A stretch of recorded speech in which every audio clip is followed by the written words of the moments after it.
Hey guys, and welcome back to this channel. In this video I'll be showing you guys what you can basically do if your personal hotspot isn't showing up on your phone. So to show it up on your phone, you are just going to select the general section here.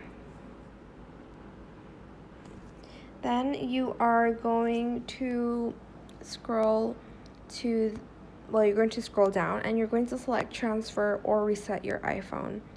Then you're just going to select reset and you're going to select reset network settings, and hopefully after that it's going to work and your hotspot will show up. I hope it was helpful for you guys. Don't forget to like, comment, share, and also subscribe to this channel if you haven't done that already. If you have any more questions about this video, just leave it in the comment section down below. I will try my best to answer them all for you guys.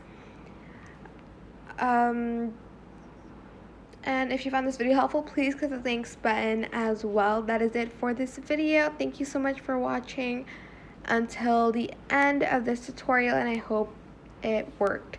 Goodbye.